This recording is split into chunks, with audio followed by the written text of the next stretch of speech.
Understanding, a close-up view, in English. Hello, everyone. Welcome back to our channel.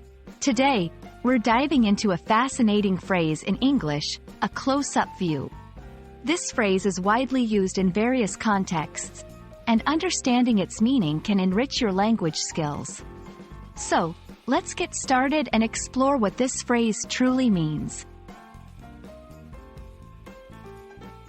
The term, a close-up view, refers to a type of view or perspective that is very close to a subject or an object. It's often used to describe a camera shot in films or photographs where the subject is shown in great detail and fills most of the frame. However, it can also be used metaphorically in everyday language to mean looking at something very closely or in great detail. 1. Photography and film. In this context, a close-up view focuses on a subject to capture facial expressions, small objects, or details that might be missed in a wider shot. 2. Everyday conversations. When someone says they're taking a close-up view of a situation, it means they are examining it carefully and thoroughly.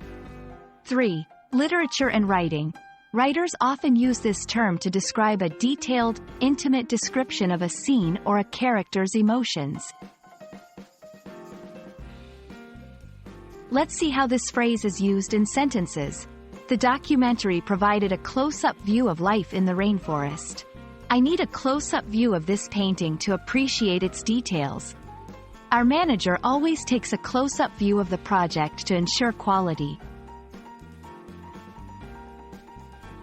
Understanding, a close-up view, is crucial because it helps in better interpretation. In films or books, recognizing a close-up view helps in understanding the focus or importance of a particular scene or character. Effective communication. Using this phrase in conversations can convey the depth of your observation or analysis. And that's a wrap on a close-up view. We hope this video has given you a detailed understanding of this versatile phrase. Remember, language is a window to a world of expressions, and every phrase you learn opens this window a bit more. Thanks for watching, and we hope to see you in our next video.